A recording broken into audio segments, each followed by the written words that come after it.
Bismillahirrahmanirrahim.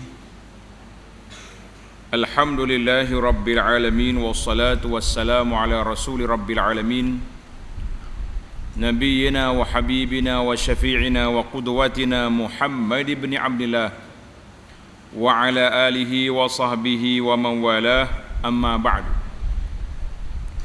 Sambungan pelajaran kita dalam kitab Wishahul Afrah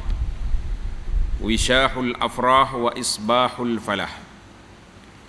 Apa nama kitab? Wishahul Afrah wa Isbahul Falah. Muka surat 37. Faslun fi syuruti sihhatil Jum'ah. Ini fasal pada menyatakan beberapa syarat bagi sah Jumaat. Kita ingat dalam siri yang lepas, siri yang ke-27, kita dah bincang tentang syarat-syarat wajib Jumaat. Itu kena beza, pelajar kena beza syarat wajib dengan syarat sah, kan? Syarat wajib dengan syarat sah. Maknanya syarat wajib tu orang tu hak tak pergi dosa. Syarat sah ni bila kita boleh buat Jumaat, bilakah jadi Jumaat, itu maksud dia. Mungkin orang tu wajib, kan, tapi macam mana nak pelaksanaan. Bermula syarat bagi sah Jumaat itu 6 perkara. Tanda syarat bagi sah Jumaat itu 6 perkara. Kita ambil nombor dulu, angka dulu.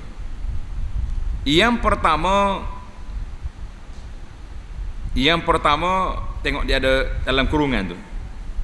Jatuh Jumaat dalam waktu zuhur. Maknanya mesti solat Jumaat itu dalam waktu zuhur.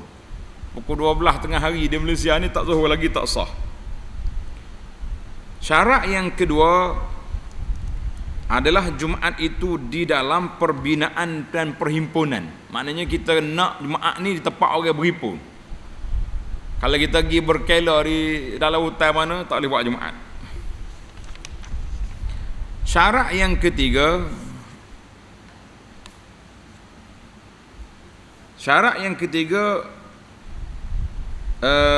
jangan terdahulu dan terkemudian daripada Jumaat lain. Mana tak boleh buat 2 Jumaat, mesti ada satu dalam satu kawasan. Syarat yang keempat, dikerjakan solat Jumaat itu secara berjamaah. Mana tu maya tu? Jemaah? La, tak ada seorang-seorang, mesti berjamaah.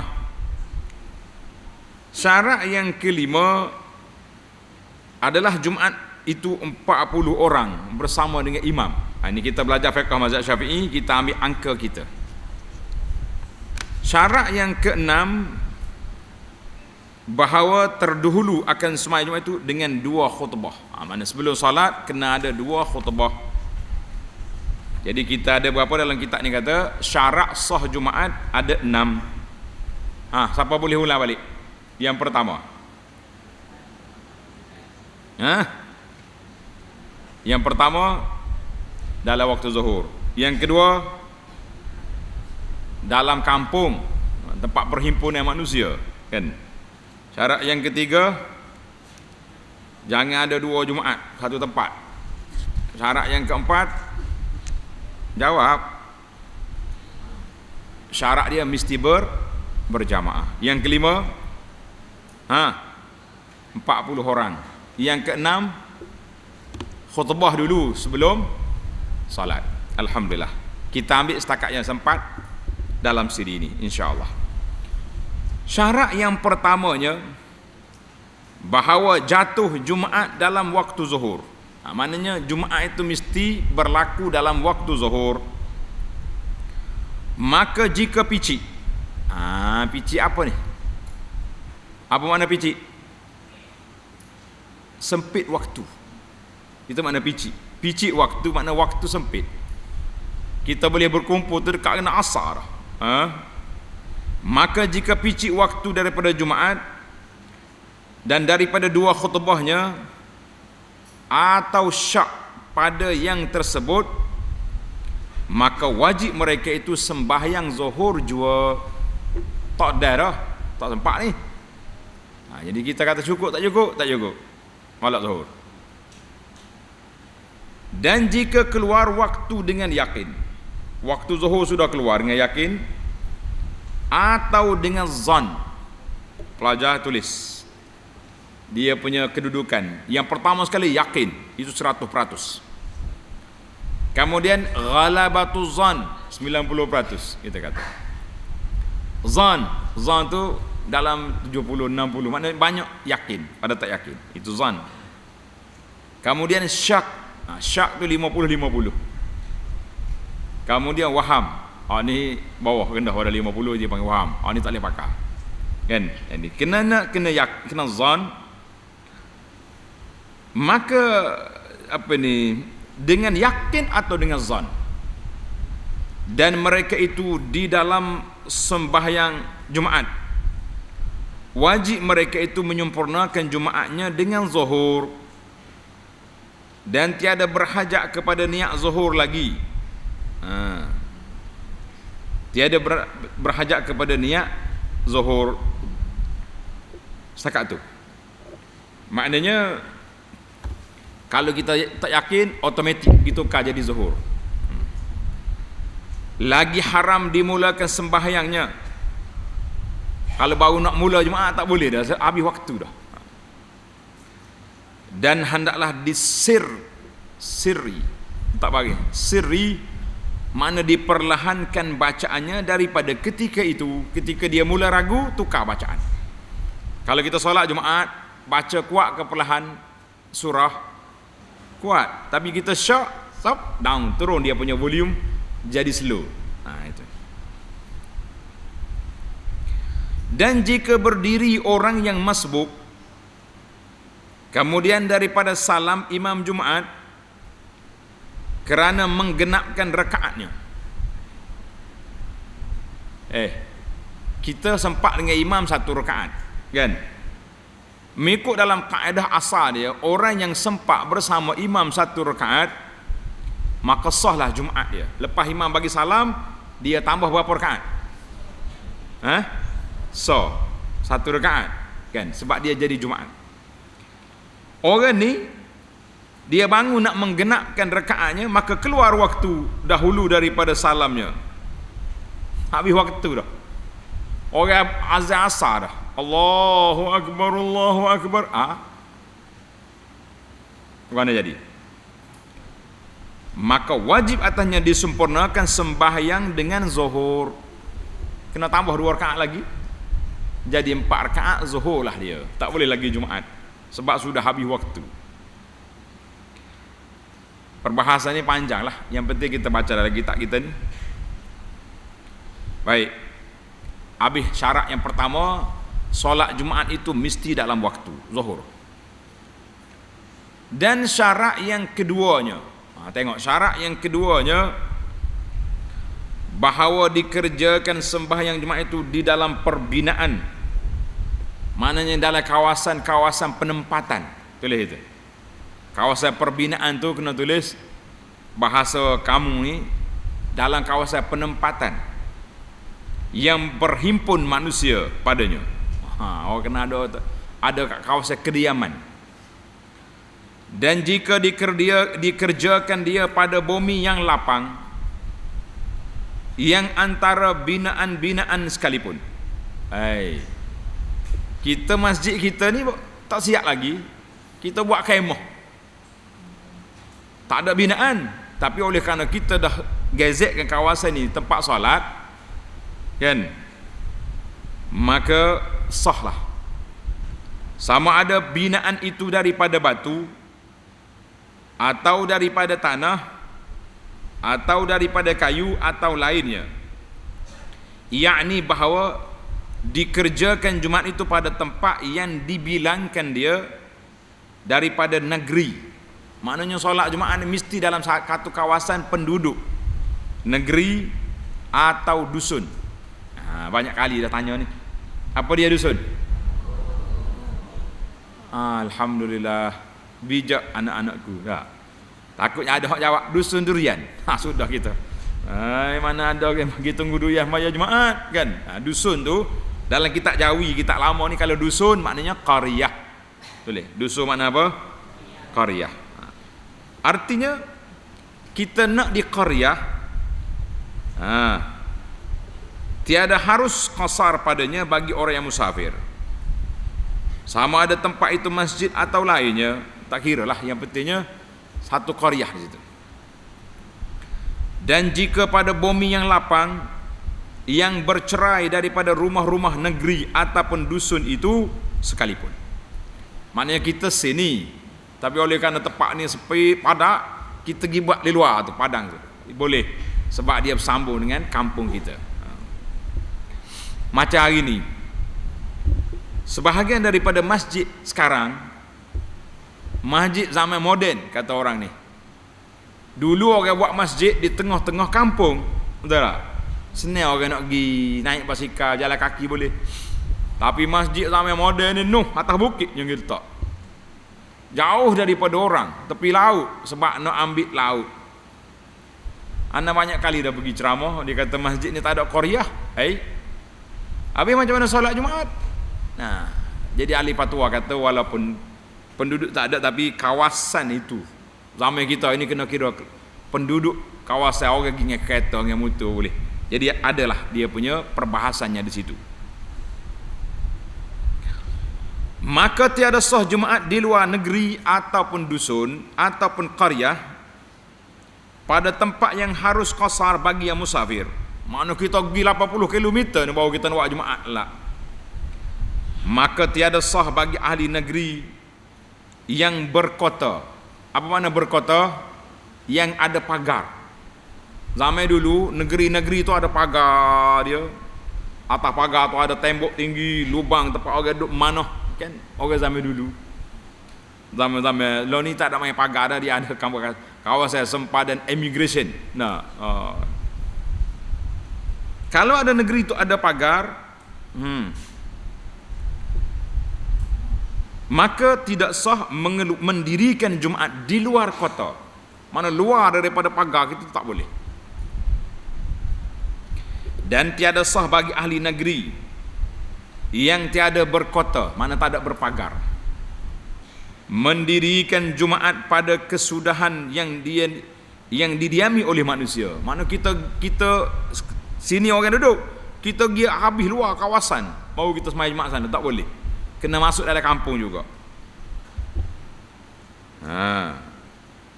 Dan tiada wajib Jumaat, lagi tiada sah bagi ahli al-khiyam.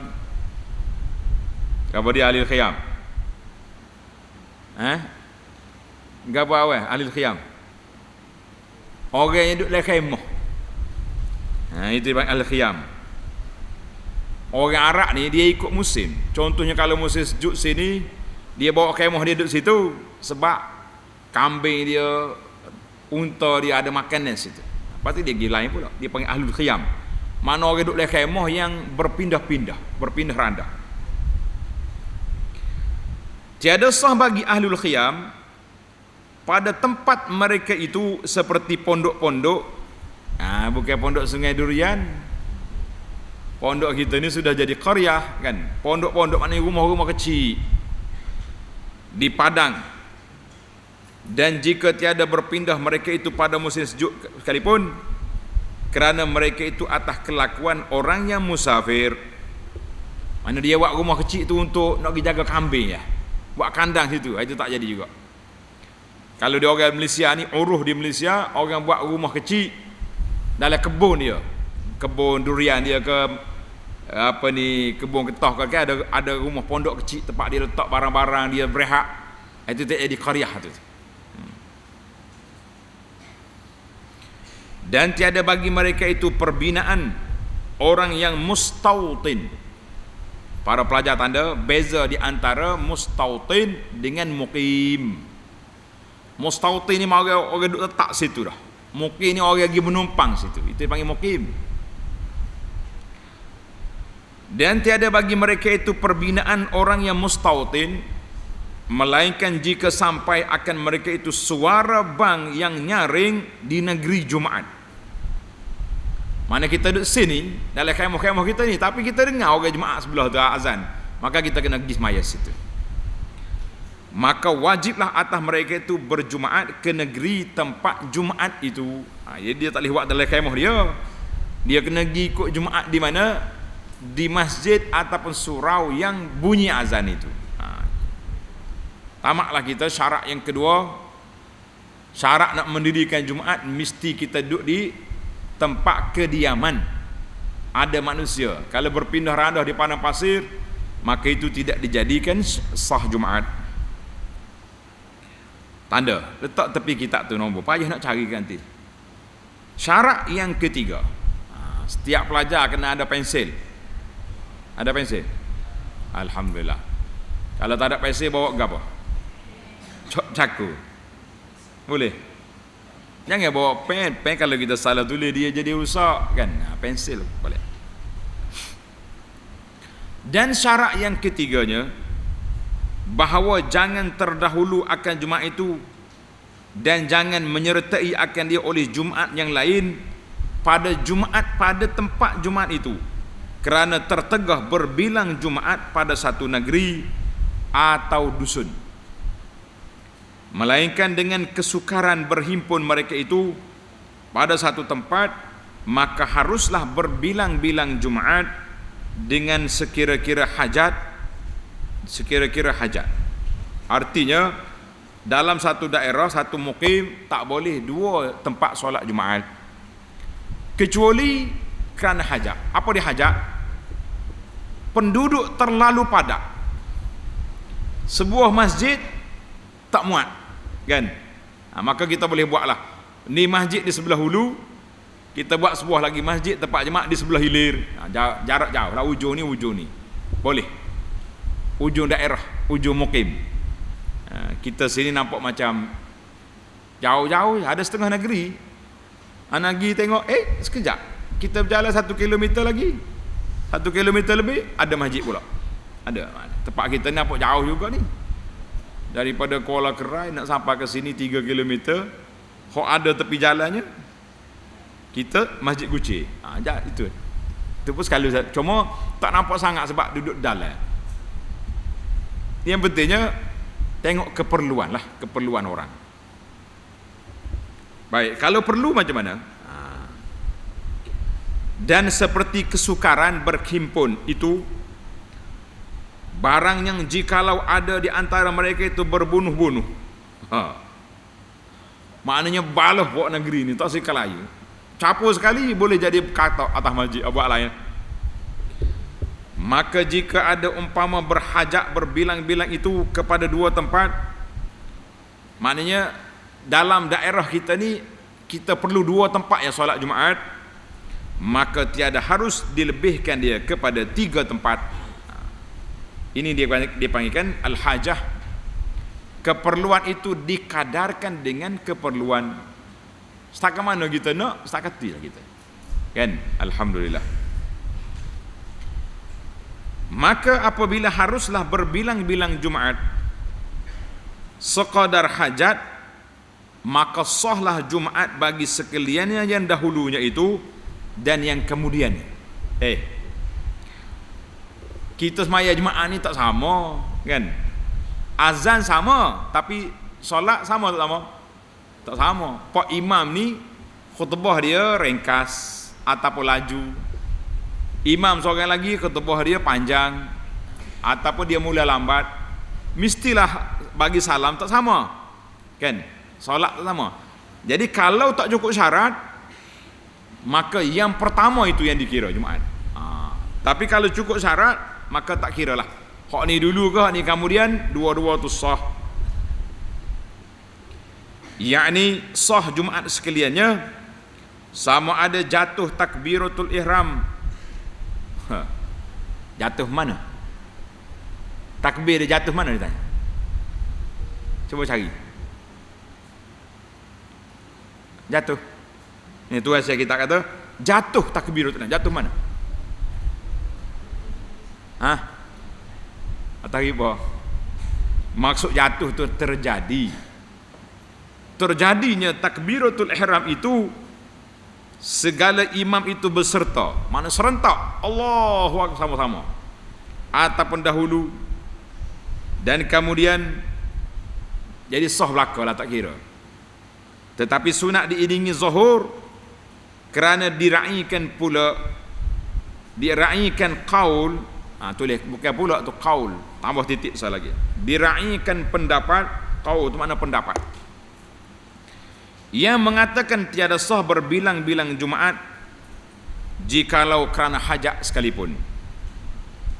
Jadi dalam kitab kita ni dia kata sunat kita ulang balik zuhur bagi orang yang kedua lepas maya Jumaat dia solat zuhur lagi. Jadi kita kata alhamdulillah, tak usah duduk was-was lah. Kalau ahli fatwa kita telah luluskan untuk solat Jumaat walaupun berbilang tempat, kita kata semuanya sah belaka insya-Allah. Sebab tu anda tengok dalam kitab Muniyatul Musalli, tanda ni pelajar, dalam kitab Muniyatul Musalli Syekh Daud rahimahullah taala dia bahas masalah solat zuhur selepas Jumaat. Dia kata tak perlu. Kenapa kita nak solat dua apa ni? Satu fardu dua kali solat. Hari Jumaat fardu dia sama ada kita solat Jumaat atau zuhur. Tak ada Jumaat dan zuhur, tidak ada. Ya.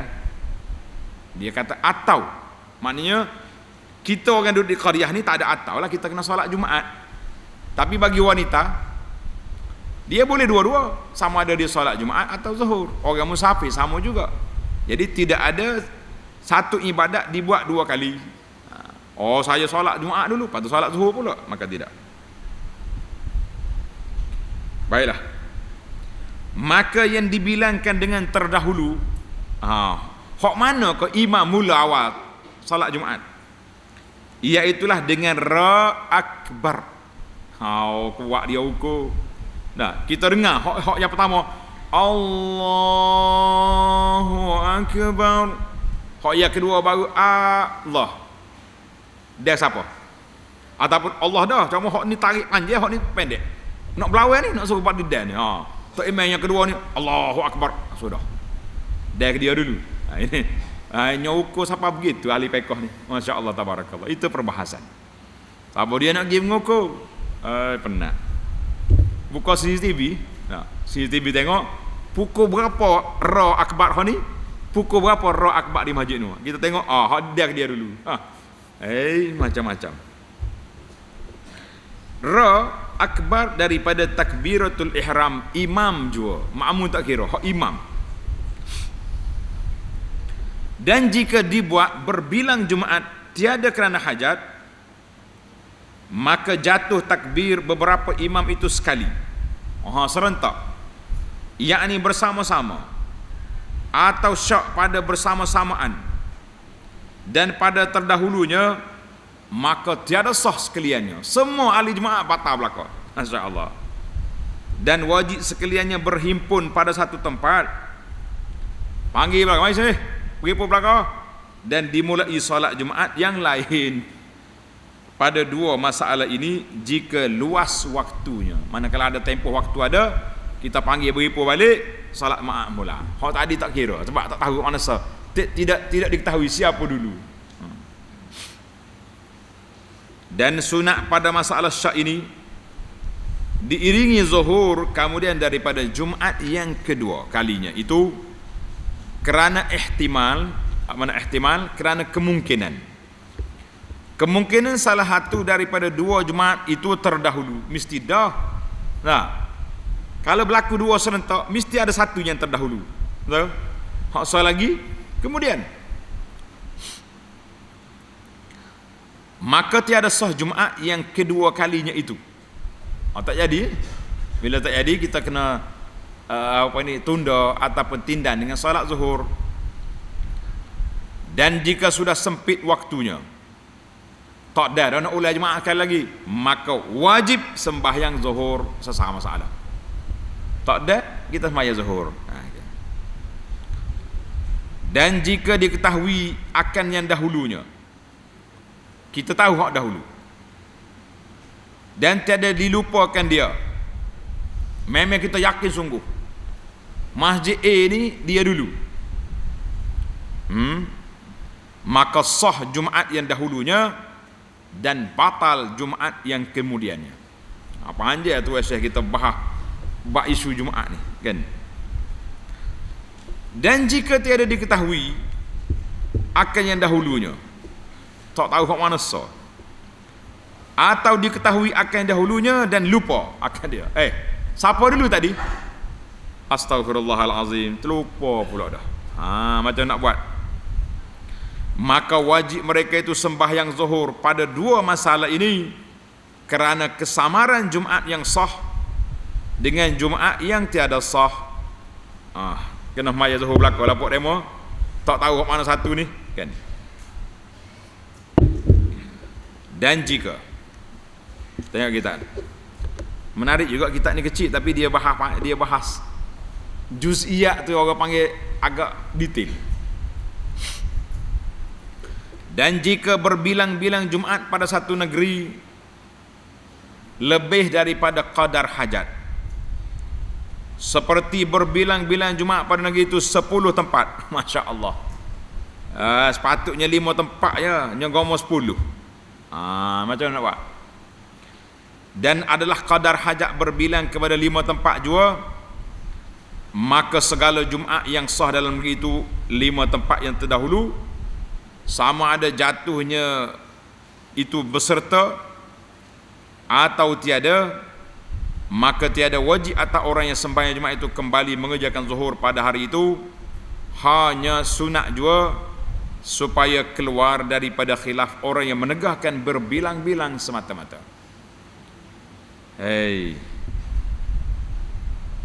Zaman kita hari ni taklah payah sangat kan. Sebab apa? Sebab kita nak mendirikan solat Jumaat mesti mendapat kelulusan daripada mana? Daripada Majlis Agama Negeri kan.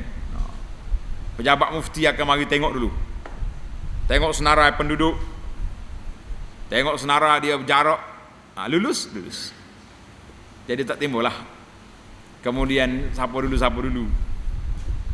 Tapi kalau kita pergi di negara lain, contohnya anak pergi daurah, sahabat-sahabat kita panggil pergi ke Indonesia daurah hari Jumaat, kita tak kisahlah sebab kita musafir kan.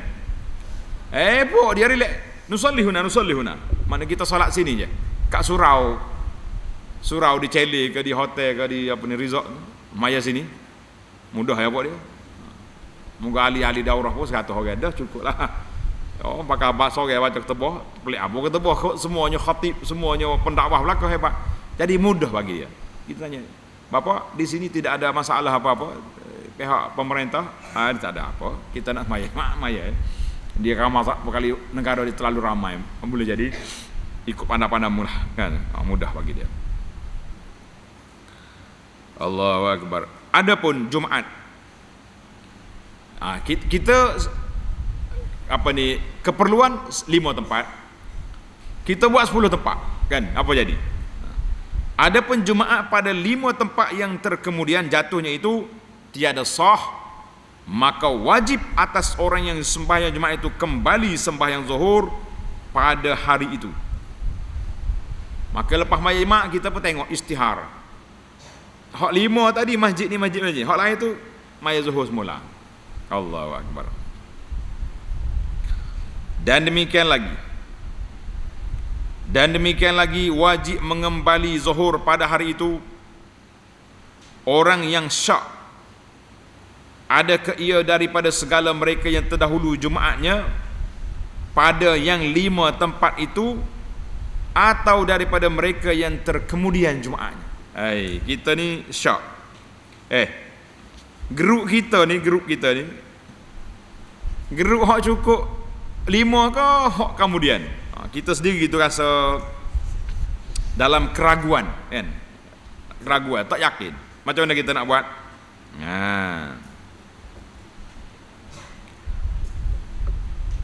Maka dia kena kembali solat zuhur, maya zuhur pula. Macam kita percubaan ya Maat tadi. Kalau dia kita, kalau tak ada kita tak jadi Jumaat. Masya Allah tabarakallah. Tamaklah kita. Syarat yang ketiga, iaitu tidak boleh berbilang banyak tempat dalam satu qaryah ataupun satu daerah, maka yang dibenarkan mengikut keperluan. Lebih daripada perlu lah tidak boleh. Tanda pelajar. Kita pergi kepada syarat yang keempatnya, bahawa dikerjakan sembahyang Jumaat dengan berjamaah. Kita nak sembahyang Jumaat kan, tak boleh main sore-sore, tak boleh.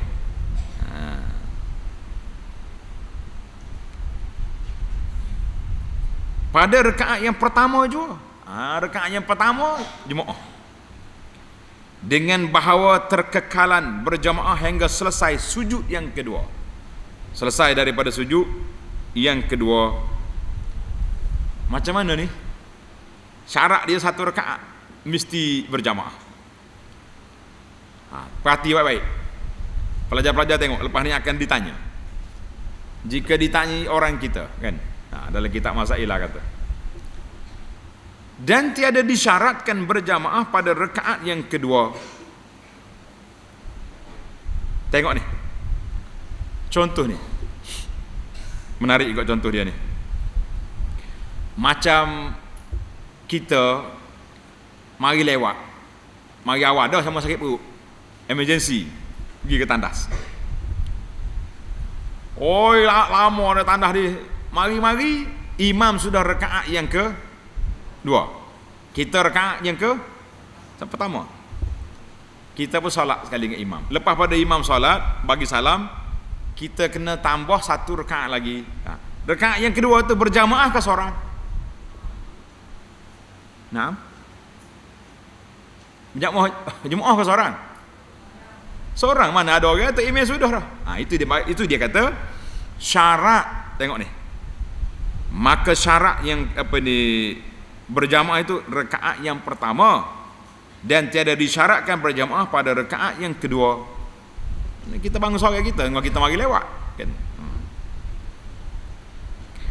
Maka jika sembahyang imam dengan 40 orang akan satu rukun. Ini contoh musannif, pengarang dia tulis. Kita semaya cukup 40 orang. Satu rakaat. Kemudian maka berhadas imam. Masya Allah. Tu imamnya terlepah. Bunyi apa? Batal lah wuduk imam kan. Apa jadi? Maka disempurnakan oleh tiap-tiap daripada yang 40 itu akan satu rakaat. Jadi kita lagi 39 orang itu boleh sunnah. Atau tiada berhadas imam, tak hadas, tetapi mufaraqah sekaliannya akan imam pada rakaat yang kedua. Jika tiada dengan uzur sekalipun, dan sempurna ia mereka itu akan rakaat pada hal munfarid. Jadi kita tambah satu rakaat masing-masing tambah. Munfarid maknanya seorang, individu. Sekaliannya sahlah Jumaat sekaliannya. Masya Allah, tabarakallah. Ini dipanggil lataif al-mas'alah. Maknanya salat Jumaat ni rakaat yang pertama tu syarat berjamaah, yang kedua boleh kalau emergency macam tadi.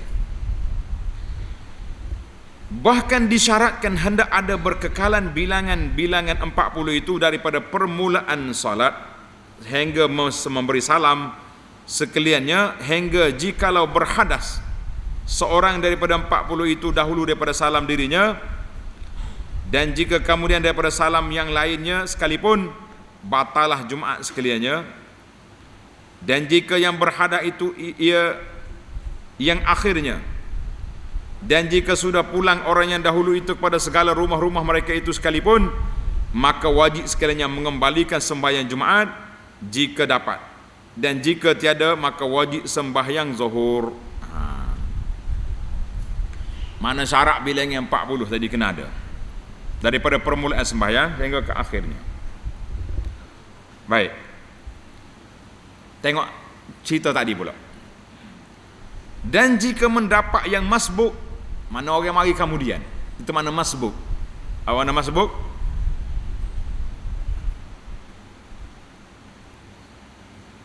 Mana apa masbuk? Mari lewat. Supaya siapa? Tak ngaku Nah, dia kata supaya kita, kita mari jemaah awal, supaya wajib-wajib tu. Orang lompat pagar tu mari. Allahu Akbar. Apa nak jadi? Maka jika mendapat yang masbuk akan rukuk imamnya dalam rakaat yang kedua, dia ada lagi. Imam rukuk rakaat yang kedua. Wow, last tu. Dia panggil hujung sekali dah. Dan berkekalan ia serta imamnya hingga memberi salam imam, maka hendaklah dia mendatangkan satu rakaat, tambah satu rakaat lagi dengan jahar. Kemudian daripada salam imamnya, dan dapatlah Jumaatnya. Jadi Jumaat lah dia tu. Demikian lagi dapat Jumaat bagi orang yang mengikut akan yang masbuk itu, jika mendapat ia satu rakaat sertanya. Kata setengah ulama, dan atas ini jika mengikut akan orang yang kedua itu ketika berdirinya bagi rakaat yang kedua oleh yang lainnya, dan mengikut akan orang yang ketiga itu oleh yang lainnya, dan demikianlah nasaya dapat Jumaat bagi sekaliannya. Dia panggil, tulis tepi itu, jemaah berantai. Apa dia jemaah berantai? Okay. Orang ni masuk rakaat yang kedua, rokok kedua imam, dia rokok. Dia pun sudah, dia tambah satu rakaat lagi. Dia tengah rakaat yang kedua pula, mari orang lain pula ikut dia. Mari yang ketiga, siapa kuasa, dia panggil jemaah berantai. Boleh jemaah belakang pok dia tu. Dan demikianlah nasaya dapat Jumaat bagi sekaliannya. Dia panggil berantai dengan tu imam tadi. Jujur siapa kasar. Pelik ke tidak? Selagi pelik ke tidak? Selagi pahal ke tak? Mafhum? Wala mafi faham? Orang Arab boleh kata mafi faham. Dia ni panggil jemaah berantai. Dan wajib atas orang yang datang kemudian daripada rukuk yang kedua ia Jumaat atas kaum yang apa ni, dan wajib atas orang yang datang kemudian daripada rukuk rakaat yang kedua ia Jumaat atas kaum yang asah, maka wajib diniatkan Jumaat itu kerana muwafaqah bagi imam, dan jika wajib zuhur atasnya sekalipun. Jadi ada ulama kata, kalau dia mari imam duduk tahiyat akhir pun kita niat Jumaat lagi, supaya sama kita dengan imam. Kata qil, apa makna kata qil? Apa makna kata qil? Satu pandangan. Ada juga ulama yang berkata itu makna kata qil. Dan kata qil harus ia niat zuhur. Pakai niat zuhur lalulah. Mungkin mari lambat dah juga. Rakaat pun tak sempat dah. Kan? Dan telah difatwa dengan dia oleh Syekh Bulqini. Sirajuddin Al-Bulqini ada fatwa dia, Fatwa Al-Bulqini ada. Dalam maktabah kita ada 2 jilid kitab ini, Fatwa Bulqini. Tamatlah kita para jemaah sekalian. Syarat yang keempat. Syarat yang keempat iaitu apa dia syarat dia tadi? Dikerjakan Jumaat itu dengan berjamaah. Baik. Syarat yang kelima iaitu disyaratkan bahawa jemaah itu pada Jumaat, syarat nak solat Jumaat itu bilangan jemaah dia berapa orang? 40 orang dengan imamnya. Tulis itu. Ini mazhab Syafi'i, berapa orang? 40. Waktu PKP baru ni kita solat Jumaat berapa orang? 12. Siapa dia ingat dalil 12 tu mari mana? Siapa ingat angkat tangan? Dia cerdik.